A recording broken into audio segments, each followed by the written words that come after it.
Greenville is a roleplay game where you have to roleplay with people. The game is made in such a way that you have facilities and houses, but you have to roleplay all by yourself. With that he means that you have to say things like this. This way of playing with people, it makes the game fun. This also means that some people just can't roleplay. In the dealership you can buy all kinds of vehicles and you can roleplay with them. You can earn money by just driving around with them. Every so often you get a sum of money. So I'ma just try it out. I haven't tried it out in a while. I know I've got a car. So going outside I see a parking lot. Looks very American. This is a roleplay game as of what I've heard, but is it also like good in other things? Like, is the chassis good? Is the map great? I'ma just try to find out what's really about this. It doesn't feel like 180 kilometers per hour, but it really does feel fast. There's signs. That's great. The chassis is great. It's not too bad. I've seen a lot of worse. It isn't understeering or oversteering. It's just balanced. And this is not a racing game, but even it isn't a racing game, it still feels nice. You can claim houses. Touch to claim house. Oh, it's now my home. Oh, cop. I'm going inside. Bye. Designs and stuff in the house are great. Like, I don't have any complaints. Oh, help, go away. And if I go here, I just see everything in house needs. It's great and isn't laggy at all. Oh, he's shooting at me. Just let me walk. Jesus Christ. And yeah, I'm pretty happy about this. You can have free houses and that's great. You can fill your car and that works. You can also earn cash by selecting a job in jobs menu. So you would have to go to work, right? To get money. Like this. And I go inside. How would I get money? Like, there aren't any customers. And if I just click here, I won't get any money. So that's a little bit confusing. I think the jobs are just for role playing and stuff, because this is certainly a roleplay game. So yeah, this is one dead end and it's kind of disappointing, but not a big deal. This is like a really big piece of land you can just drive on and like do a bit of things like this and do like things like this and like go here and do like that. That's great.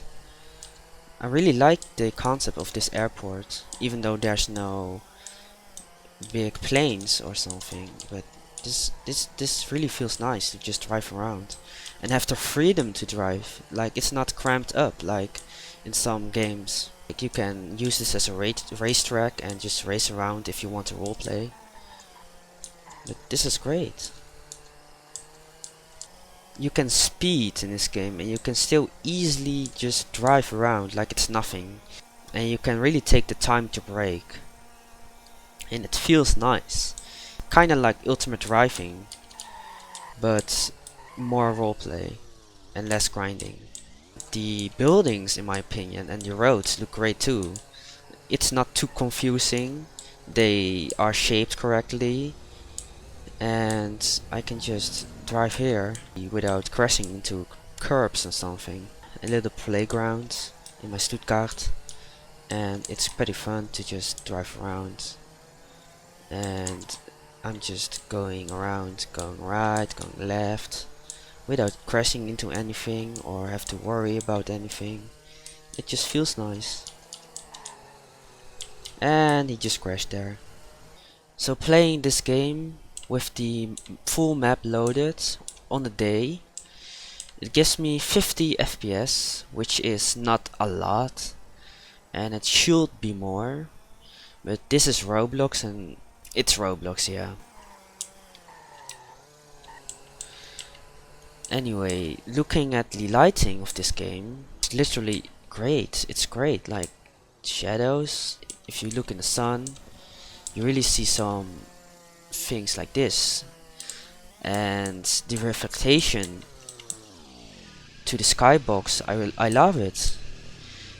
The models look a bit medium, but I have no complaints about the models. If you really want to get a expensive car, like from 2 million to a car like this, everything in between is a car with a game pass, and you have to buy a game pass to even get a luxury car or a sports car, and that really gives it less quality. Like, you really have to do pay to win to even get something you really want to get, and it really brings the quality down, because factors like grinding, it just fades away because you cannot grind, because you cannot buy anything from that money that you have grinded, and racing goes down. It really brings the vibe down. Like, why can he drive that and I cannot? Oh, because he has the Robux and I do not. I just got this car and it feels nice and it looks nice. The model is nice and the handling feels different, so there is difference, and that's a thumbs up. But it's still a little bit stupid that I cannot buy other cars. Great shadows and lighting. The lag is not too much. The FPS is medium. The models look quite medium too. But it's Roblox, so you cannot expect too much. There is a lot of role players because it is a roleplay game technically. The free housing is a good feature in my opinion, especially for the roleplay. Speaking from the physics in the game, it is great. The chassis feels like a mix of a toy and some realism. It feels easy to drive and the braking definitely feels well to have control over.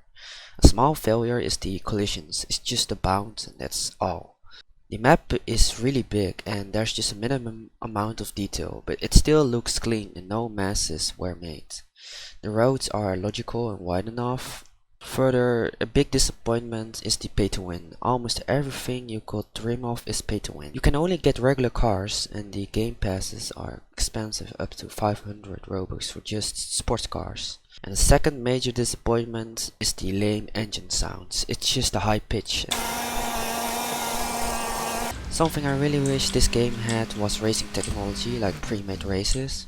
If I had to rate this game, I would give it a 7.2. The plus point really is the chassis in the map. I didn't spot any major bugs, so that makes me happy. But that pay to win thing really makes me less satisfied with this game, making it a 7.2.